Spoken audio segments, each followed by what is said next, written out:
गुणवत्तेचा शैक्षणिक व्हिडिओ निर्मिती शिवाजी वामन. परिसर अभ्यास इयत्ता 3 पाठ 6 आपल्या गावाची ओळख.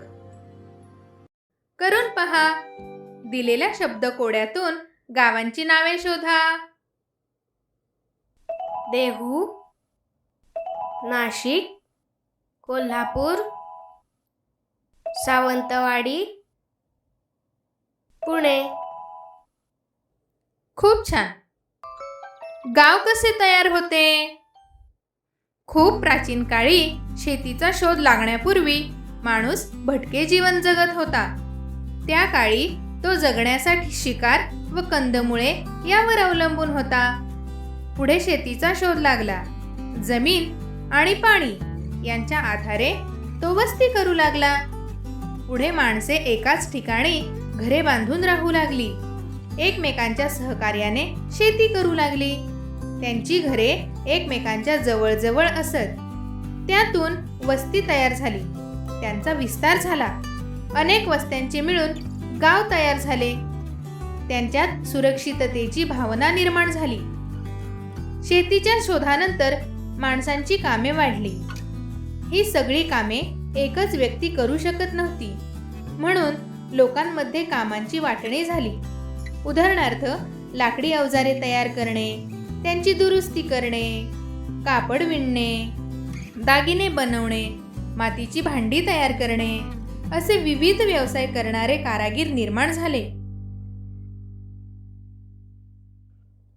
शेती करण्यासाठी कोणकोणती अवजारे लागतात?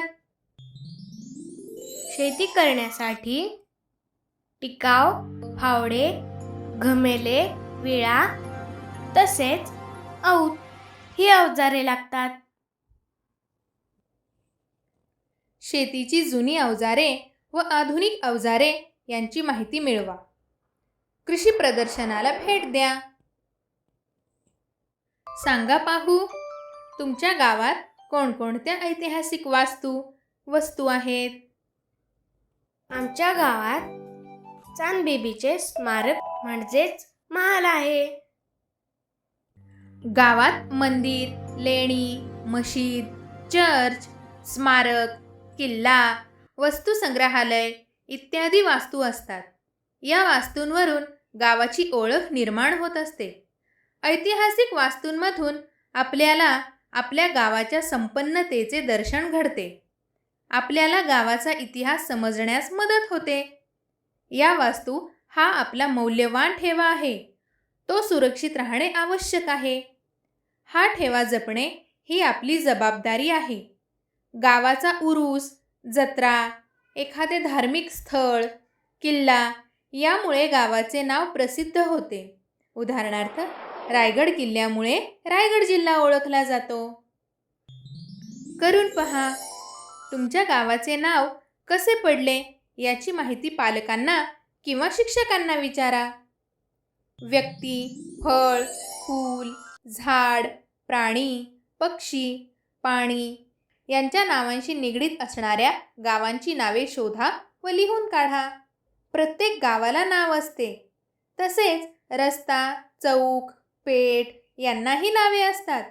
ही नावे कशी पडली याचा शोध घ्या. माहीत आहे का तुम्हाला, छत्रपती शिवाजी महाराज सुरत येथून परत येत असताना नाशिक जिल्ह्यातील तळेगाव, दिंडोरी या गावाजवळ थांबले. तिथे त्यांनी आपल्या सैन्याचा तळ ठोकला होता. त्यामुळे या गावाला तळेगाव हे नाव पडले. अहमदनगर जिल्ह्यातील धामणगाव पाट या गावाच्या परिसरात पूर्वी धामण या नावाचे वृक्ष मुबलक प्रमाणात असल्यामुळे त्या गावाला धामणगाव असे नाव पडले. जालना जिल्ह्यातील परतूर तालुक्यात आष्टी धोतरजोड्याची नावाचे गाव आहे. तेथे पूर्वी उत्तम व तलम धोतरजोड्या तयार होत असत. त्यामुळे त्या गावाला आष्टी धोतरजोड्याची म्हणून ओळखले जाते.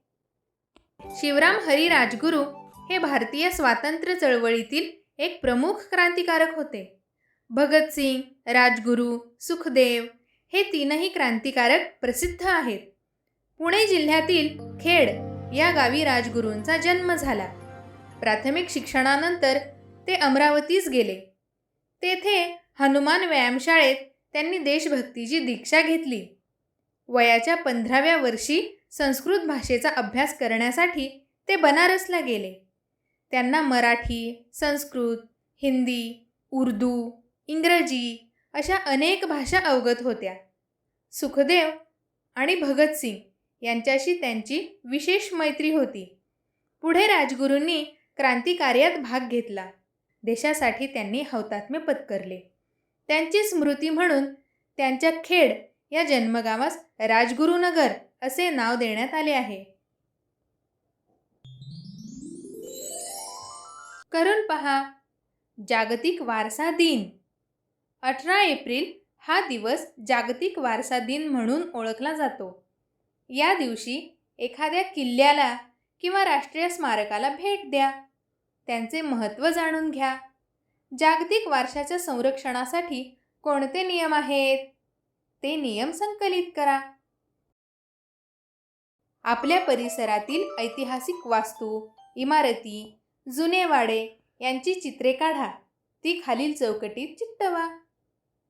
गावाला किल्ला किंवा जुन्या वास्तू यांच्यामुळे जसा मोठेपणा मिळतो तसाच तो गावातील माणसांमुळे व त्यांच्या महत्त्वाच्या कार्यामुळे देखील मिळतो. आपल्या परिसरातील सैनिक, लेखक, कलावंत इत्यादींची माहिती गोळा करा.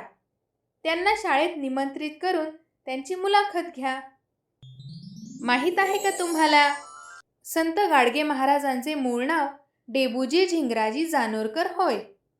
त्यांचे मूळ गाव अमरावती जिल्ह्यातील दर्यापूर तालुक्यातील शेंडगाव म्हणजेच शेणगाव आहे.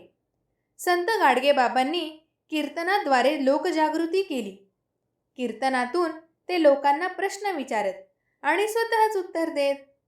आपली माणसं गरीब का राहिली, तर त्यांच्यापाशी विद्या नाही म्हणून. तेव्हा ते लोकांना शिका असे आवाहन करत असत. त्यांना 20व्या शतकातील एक थोर संत म्हणून ओळखले जाते. त्यांच्या जनसेवेच्या कार्यामुळे त्यांच्या गावाचे नाव अजरामर झाले आहे. करून पहा, गावच्या आठवडा बाजारात जाऊन एखाद्या दुकानदाराला भेटा. पुढील प्रश्नांच्या आधारे त्याची मुलाखत घ्या. 1. तुम्ही किती वर्षे हा व्यवसाय करत आहात? 2. तुमच्या दुकानात कोणकोणत्या वस्तू विक्रीला असतात? 3. तुम्ही वस्तू कुठून आणता? 4. वस्तूंच्या वाहतुकीसाठी कोणकोणत्या साधनांचा वापर केला जातो? दैनंदिन गरजा भागवण्यासाठी गावातील लोक आठवडे बाजारावर अवलंबून असतात. या बाजारात गरजेच्या सर्व वस्तू मिळतात. यात प्रामुख्याने अन्नधान्य, भाजीपाला, शेतीची अवजारे, कपडे इत्यादी वस्तू उपलब्ध होतात. बाजाराच्या निमित्ताने गावाच्या परिसरातील लोक एकमेकांना भेटतात. त्यांना त्यांची खुशाली समजते.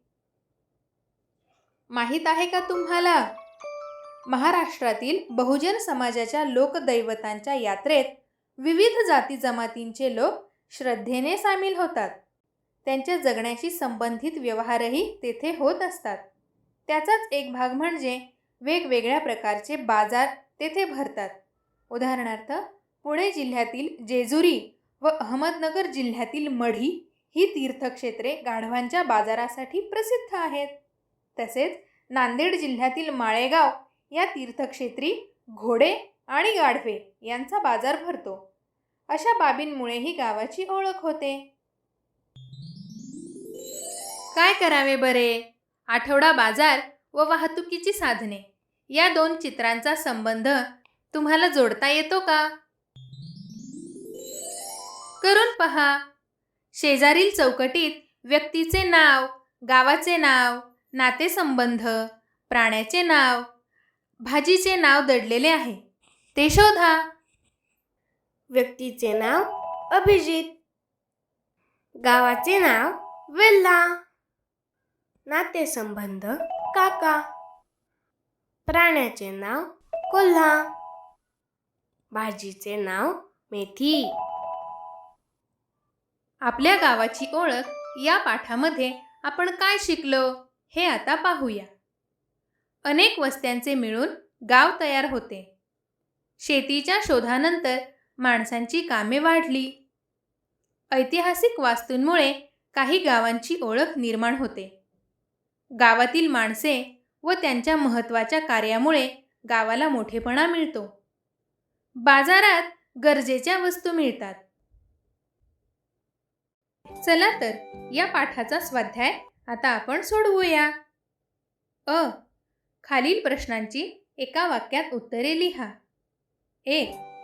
गावात कोणकोणत्या वास्तू असतात? गावात मंदिर, लेणी, मशीद, चर्च, स्मारक, किल्ला, वस्तुसंग्रहालय इत्यादी वास्तू असतात. 2. गावाचे नाव कशामुळे प्रसिद्ध होते? गावाचा उरूस, जत्रा, एखादं धार्मिक स्थळ, किल्ला यामुळे गावाचे नाव प्रसिद्ध होते. रिकाम्या जागी योग्य शब्द लिहा. 1.